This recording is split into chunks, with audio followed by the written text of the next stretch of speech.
Doctor V Sivadasan, താങ്കളാണല്ലോ, അല്ലെങ്കിൽ താങ്കളുടെ രാഷ്ട്രീയ പാർട്ടിയാണല്ലോ ഇതിലെ ഹർജിക്കാരൻ.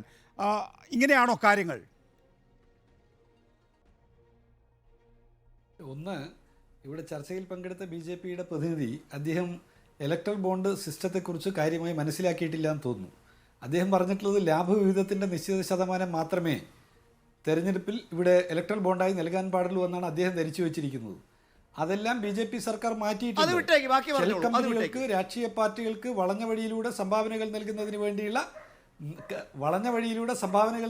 വേണ്ടിയുള്ള ഏർപ്പാടാണ് ഒരുക്കിയിട്ടുള്ളത്. പിന്നെ 6566 കോടി രൂപ BJPക്ക് ഇലക്ട്രൽ ബോണ്ടായിട്ട് നൽകിയിട്ടുള്ള കോർപ്പറേറ്റ് കമ്പനികൾ നരേന്ദ്രമോദിയുടെ ആ നെഞ്ചു വലിപ്പം കണ്ടിട്ടാണ് ഈ പണമൊക്കെ കൊടുത്തതെന്ന് ആരെങ്കിലും പറഞ്ഞു കഴിഞ്ഞാൽ അത് വിശ്വസിക്കാൻ മാത്രം ബുദ്ധിശൂന്യരാണ് ഇന്ത്യയിലെ ജനത എന്ന് നിങ്ങൾ കണക്കുകൂട്ടുന്നുണ്ടാവാം. പക്ഷേ തെറ്റാണ്.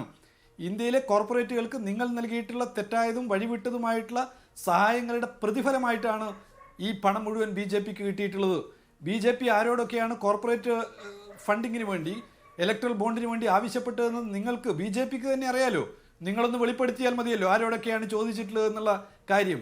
ED റെയ്ഡ് നടത്തുകയും ആ റെയ്ഡിൻ്റെ തുടർച്ചയിൽ BJPയുടെ ഓഫീസിലേക്ക് ഇങ്ങനെ പണം എത്തുകയും ചെയ്തിട്ടുള്ള സംഭവങ്ങൾ പലരും നേരത്തെ തന്നെ വെളിപ്പെടുത്തിയിട്ടുള്ളതുമാണ്. പിന്നെ കോൺഗ്രസ് ഇപ്പോൾ ഇത് സംബന്ധിച്ച് വലിയ പ്രസ്താവനകൾ ഇറക്കുന്ന കോൺഗ്രസ് പാർട്ടിയോട് എനിക്ക് പറയാനുള്ളത്, ഈ ഇലക്ട്രൽ ബോണ്ട് നിയമത്തിൻ്റെ മുകളിൽ മാറ്റങ്ങൾ വരുത്തിയപ്പോൾ അതിനോട് കോൺഗ്രസിൻ്റെ പ്രതികരണം എന്തായിരുന്നു? അതിൻ്റെ തുടർച്ചയിൽ നമ്മൾ കണ്ടിട്ടുള്ള എന്താണ്? ഇലക്ട്രൽ ബോണ്ട് വാങ്ങുന്നതിന് വേണ്ടി നെട്ടോട്ടോടുന്ന കോൺഗ്രസിനെയാണ്. കോൺഗ്രസ് വാങ്ങിയിട്ടുള്ള തുക എത്ര? 1123 കോടി രൂപയാണ് ഇലക്ട്രൽ ബോണ്ടായിട്ട് വാങ്ങിയിട്ടുള്ളത്. കോൺഗ്രസിനും പറയാലോ ആരോടൊക്കെയാണ് ഇലക്ട്രൽ ബോണ്ടിന് വേണ്ടി അഭ്യർത്ഥിച്ചിട്ടുള്ളത് എന്നുള്ളത്. രാഹുൽ ഗാന്ധി തെക്കോട്ടും വടക്കോട്ടും നടക്കുന്നത് കണ്ടിട്ട് സങ്കടമുള്ളത് കൊണ്ട് കോർപ്പറേറ്റുകൾ കൊടുത്തതാണ് ഈ തുക അത്രയൊന്ന് നിങ്ങൾ ധരിക്കുന്നുണ്ടോ? നിങ്ങൾ കോൺഗ്രസ് വഴിവിട്ട നിലയിൽ കോർപ്പറേറ്റുകളെ സ്വാധീനിച്ച് സംഘടിപ്പിച്ചിട്ടുള്ളതാണ് ഈ തുകയും അത്രയൊന്ന് ഈ നാട്ടിലെ ജനങ്ങൾക്ക് മനസ്സിലാക്കാൻ പറ്റുന്ന കാര്യമാണ്.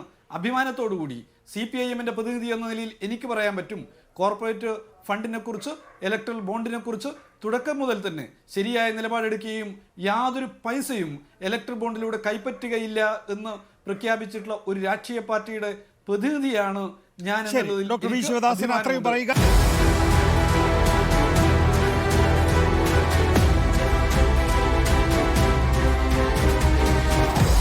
Debate with MV Nikesh Kumar.